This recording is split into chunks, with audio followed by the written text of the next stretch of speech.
Welcome to Ask the Attorney, brought to you by the Law Office of Chris Doscotch. Good evening to you. I'm Eric Green, and welcome to our first Ask the Attorney program. This is your chance to get questions answered about the law and your auto insurance. And I can pretty much hear the phones dialing right now. We're talking property damage, we're talking medical coverage, disability, car rental insurance. Do you need it? And how an attorney can help you navigate some very complicated waters. Our phone number to ask the attorney tonight, 698-3742. The phone number 698-3742. And right now, let me introduce you to our guest. First, in the center here, next to me, is attorney Chris Doscotch of Peoria. He has been practicing for more than 20 years. And to his left is Ron Murphy of Mid-Illinois Insurance Services in Peoria. He deals with the companies after an accident and also with the attorneys and try to get everything straightened out. We're very happy to have both of you with us this evening. I mentioned quite a few things at the beginning, Chris. We're talking disability, medical, car rental. Do you need it? What haven't you seen over 20 years? You've seen it all. 4,000 former clients, any possible situation you would think. There's always new ones, but every day we're dealing with the same questions over and over. So for the topic today, I came up with auto insurance and auto accidents because we see these questions every day. And my job as a lawyer is to try and help make someone whole, get them their car rental money, their past medical bills, future damages, to make someone whole, get them fairly compensated. But one of the biggest impediments for me is if the person doesn't have the right insurance or the other driver at fault doesn't have the right coverage. It limits what I'm able to do. And now, we see all these commercials for insurance, under 7 minutes. It's like name that tune and get the cheapest insurance you can.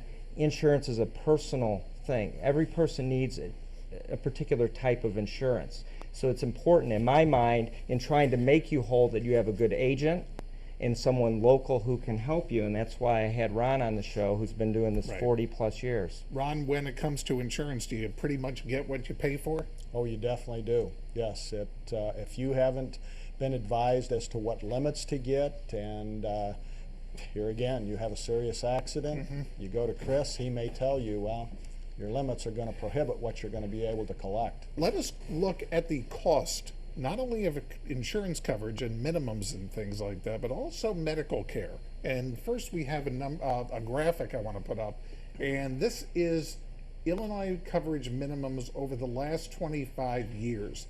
Chris, can you explain that for us? Yes. Every driver in the state of Illinois is required to have auto insurance.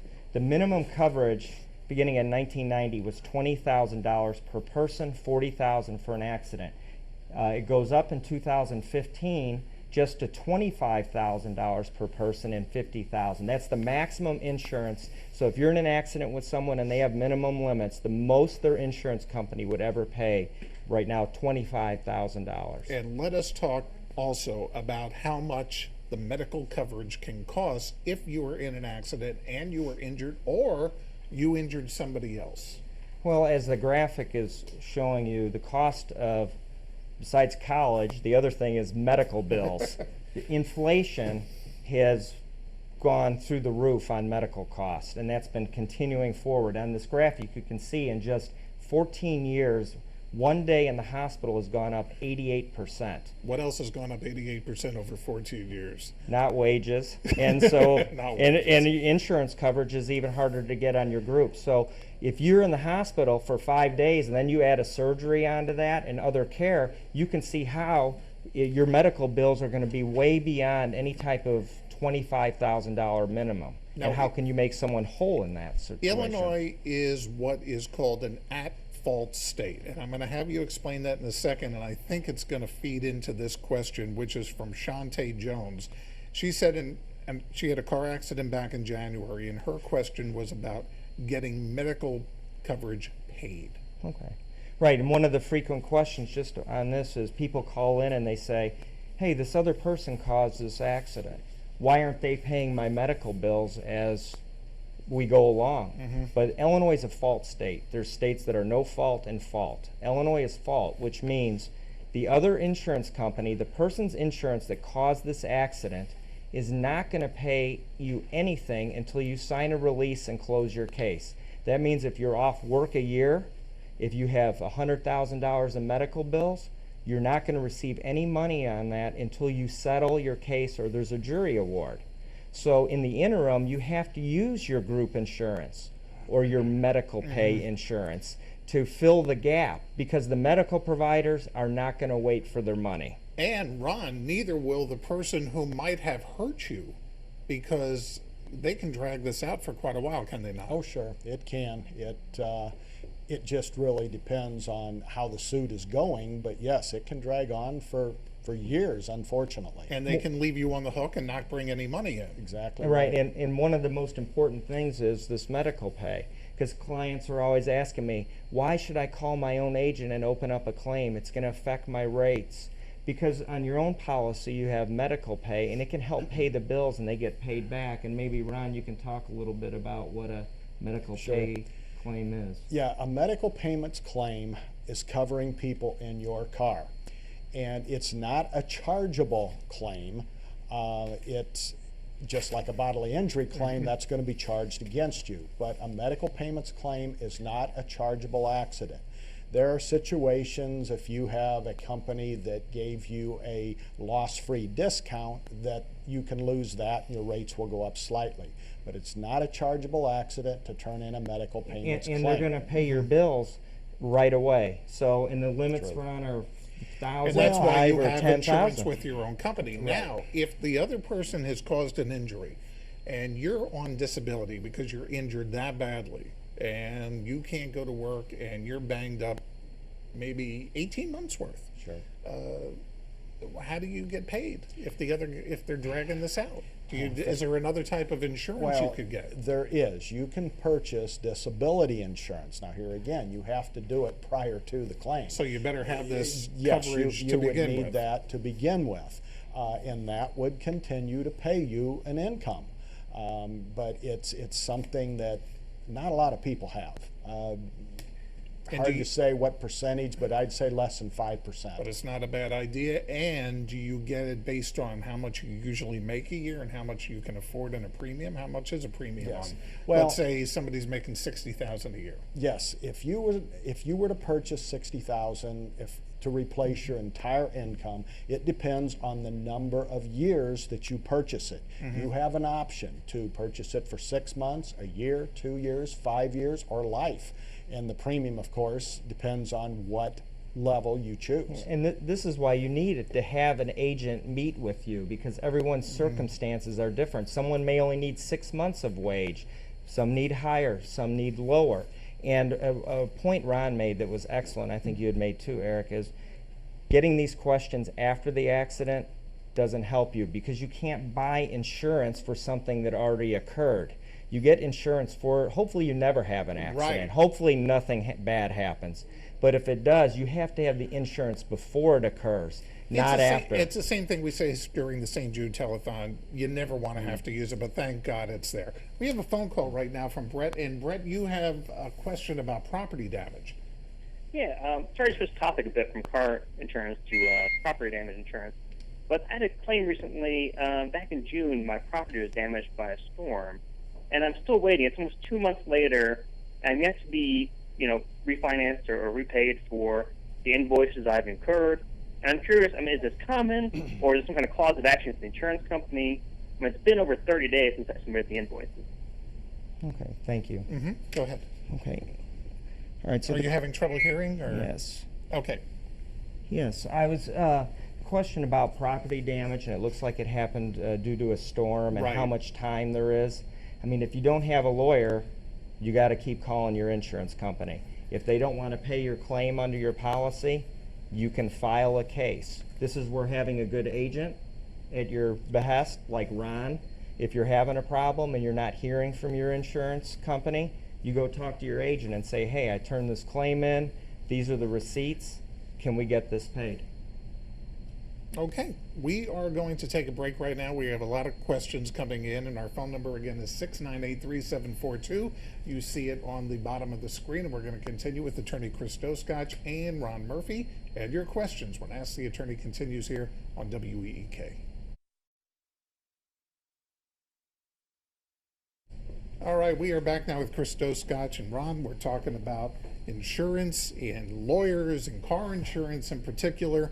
And it is a complicated mess. It certainly can be, but this is where you gentlemen come into play.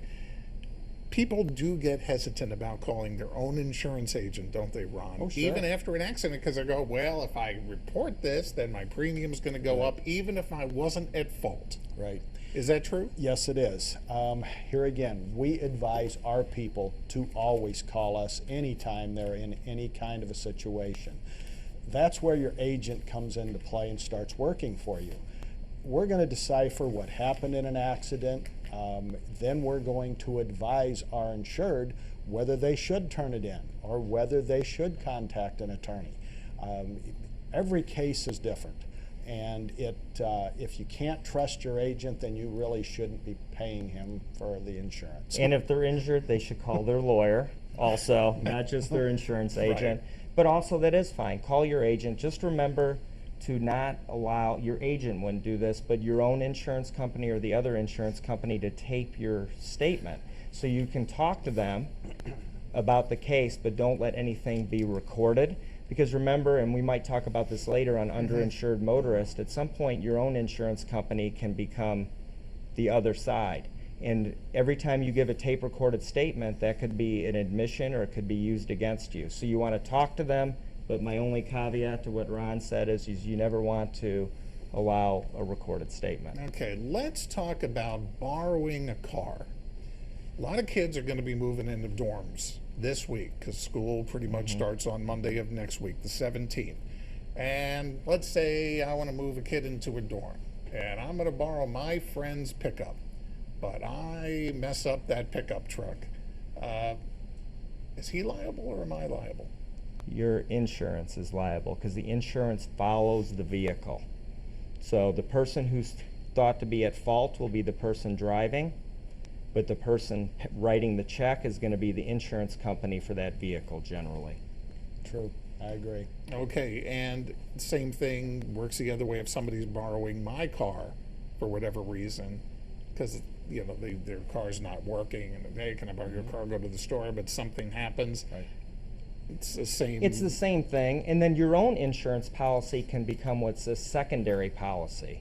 So sometimes there may be more than one insurance policy involved in the situation, depending on the facts, the injuries, how much coverage there is. So if there's an underinsured motorist claim, then your own policy may come in. So sometimes there could be more than one policy. Now, everybody says that car rental companies make a ton of money by selling their insurance policies, $12 a day, whatever it is, and that you really don't need it. Do you really need it or not? I'm with you on that one, and I don't ever take it. But I know there's many people that do, because my own insurance company is going to cover it, and maybe Ron might have a better answer on if there is a reason to take the coverage, because generally I don't do that. Now, I mean, I could also imagine, even if you don't need it, but it saves you a call to your own insurance company if something were to happen. Yes, and that's always a good thing. Yes, it would. Here again, your own personal car insurance will take care of the coverage. The reason that the insurance or the rental company is trying to sell their insurance is to eliminate any deductibles if you would happen to bring that car back and it is damaged. If you did not purchase their insurance and were going under your own, and you bring a car back and it's damaged, you would have to pay the company's deductible, the rental car company's deductible. And their deductibles can range from anywhere from $5,000 to $10,000. And if you didn't purchase the insurance, you have to give them a credit card to cover that. Then your insurance company will come into play and take care of that claim subject to your deductible. I think it's like a warranty. You got to do Right. what you're comfortable with. I never purchase it because mine covers it. But if you like that security, I think you get it, and you take the insurance because it is easy. Because if you get two companies fighting with each other, then like the caller that called in, now you're waiting around 30, 60, 90 days, and you paid a $5,000 deductible. You may want your money back a little quicker than that. Okay, we got a question here from Brian. Brian says he's been paying for insurance for 20 years. I dinged someone's door and my insurance company raised my rates. And you're smiling. We get that Can question every they day. do that? Obviously, the answer is yes, because you're nodding, Ron. I've never even been in a car accident. So he dinged the door, and now his rates are going up. Yeah. Why? Well, it's unfortunate, and we hear Yeah, this. it is. We hear this every day, that people have paid their premiums for a long period of time. First accident, you can't really call it an accident if he dings someone's door, but still, same situation. And in that instance, when the person, our insured, would call into our office and tell us this, our advice most likely would be you might be better off to pay this yourself rather than put it against your insurance, because unfortunately your insurance is going to go up. Only if it's a minor Right. situation. Yes. Okay. Yeah. So if it's minor, just maybe take care of it yourself. Dig deep. As high as the rates are these days, yes, it might be prudent to do that and pay the couple $100 it might be for that ding, to pay it yourself and save yourself some trouble. All right, we've got a caller right now. Gregory is on the line. Gregory, what's your question? And thank you for calling. Yeah, I was involved in an accident a while ago where my car got totaled out, and of course, obviously, the driver he pleaded that he did what he did. He was wrong. But the thing of it is, was after everything was all settled, I had liability insurance on my vehicle because I was told that it wasn't worth to have full coverage on it. But I also had medical coverage with my vehicles, and after everything was said and done, when I asked my insurance company why wouldn't they go after the driver to make sure that their insurance company would pay me for my vehicle, they said they couldn't do that. But when there was a settlement that was paid as far as the coverage of the medical costs, this and that and another, actually, they came after me. They got my insurance company came after me and wanted money reimbursement for payment of their costs for the insurance. And I was like, well, you didn't fight for me. So why did they come after me? So you got Well, I have the gist here. I have a Thanks, couple of. Gregory.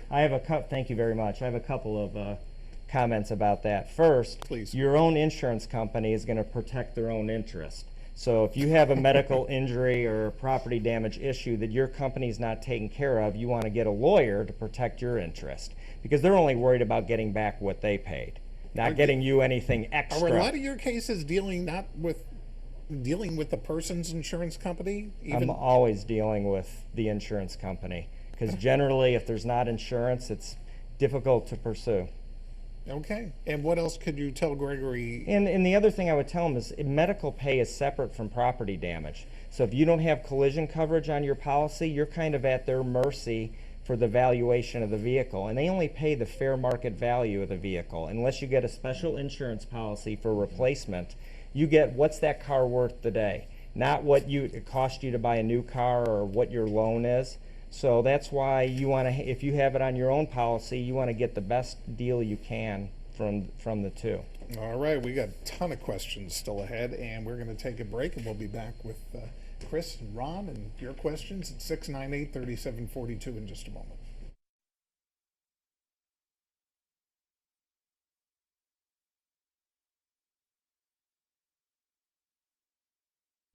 And welcome back to Ask the Attorney. We're going to get right to the phones because we have a ton of questions. And Jack is on the line. Jack, good evening, and thanks for calling. Yeah, I got a question. When you guys were talking about if you rent a car, whether you should take or not take their rental insurance. But I was told if you drive like a cheaper car, like a new Chevy Sprint that costs $12,000, and when you go on vacation and you rent a $100,000 Porsche, and you wreck it, your insurance company is going to say, oh, no, you don't have a $100,000 car insurance. You've got a $12,000 car insurance. Sorry, Charlie. Interesting question. And I'm going to give my opinion, and then Ron can tell me if I'm right or wrong on this. Okay. But the only thing that could become an issue there is if the car you're renting goes beyond what your limits are for coverage on damage. So if you have a $50,000 damage limitation and the car's worth $100,000, that could be an issue. Yeah, that is true. Tell you the truth, I have never had that scenario come up in 49 years. But yeah, the company would have a hard time not paying that. So Yeah, I right. really don't see where that would be an issue. Enjoy the Porsche. Yeah. Okay. Chuck, you're on the line. Good evening, and thanks for calling. Hi. Hi, go ahead with your Hello. question. Go ahead, Chuck. Chuck? My question is this. My wife was in a serious 6-car automobile accident the 31st, and I have excellent insurance. I have an excellent agent. The person who caused the accident has insurance, but my wife is going to be in a nursing home for a while. My question is, when this money runs out, where do I go? What do I do? Okay, well, Chuck, first, very sorry for this accident and what happened to your wife. And you know, the money. You know, I want to ask you a question. What money are you talking about runs out? Well, an insurance company's only going to pay so much. The medical, right? Right. You have to find out what type of insurance limits the other driver has. Do you have underinsured motorist coverage that may cover beyond what their limits are? How many people were involved in this accident? Because there's not only a limit on the amount per person, but for the whole accident. And if there's 6 people injured or 4 people injured, that limit can also be an issue. So this is a case, you know, sometimes you can do things on your own. This is a case where you almost certainly have to talk to an attorney to try and sort this out. And there's Especially when so many parties are involved. so many parties involved, and if health insurance or Medicare pays, it is so complex in trying to make that work, because the goal is to get you a recovery and to try and make your wife whole for the losses she sustained. Now, being in an thank you very much for your question, Thank you, Chuck. Chuck. If you're in an accident and the other person is not insured, even though they should be, but they don't have insurance, and you're in an at-fault state, what actions can you take against that person? Can you sue them for their estate? Can you just deal with your own insurance company? What type of things are available? The truth is, most people who don't have insurance are not going to have assets worth pursuing, and they're going to take bankruptcy. So that's where you go to your uninsured portion of your case, Okay. on your own policy.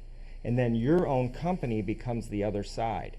And then your own company can make a decision down the road. Let them chase after this person to collect the money. Why do you want to do that? You collect from your own insurance company. So if you had a $100,000 claim, you collected $100,000 for your injuries because you had a broken bones Right. and a surgery. Then you let one of Ron's companies, who gave you the uninsured motorist, pursue this person to get their money back. But you let them do it, and you collect from your own. All right. Now, we had a question from Paige, and I don't know if Paige is on the line or not. She is not, but here is her question. She had liability on a policy, and other person's insurance paid for injuries, and his insurance company wanted to have repayment. Make sense to you, Ron? That's called subrogation. Okay. Does happen in the insurance business. Just depends on what happened in the accident as to whether subrogation is possible or not. Chris could probably go into that a little bit deeper than We I talked would. earlier about medical pay. So if your own if your own policy paid $5,000 in medical bills, at the end of the case, we're going to pay your insurance company back from part of the monies that you received from the driver that caused the accident. And it's called subrogation. That's how it works, but it keeps those bill providers off your credit while you're going. Okay, good. Susan, we got 2 minutes left, and this is a very interesting question, one that hasn't Okay. come up. She parked in a handicapped spot, over $1,000 in property damage, and the insurance company said it would be classified under collision instead of comprehensive, and a deductible is under comprehensive. How can that be when she wasn't in the vehicle but was in a restaurant at the time of the collision? So somebody obviously hit her in a handicapped spot. And this is where I would call Ron. Yes. Here again, when your vehicle is parked, it doesn't make any difference if you're in a handicapped spot or just a regular normal parking spot. When your vehicle is hit while it's parked, it's going to fall under collision. It does not fall under comprehensive. So your collision deductible would apply and should cover it up to the actual cash value of the car.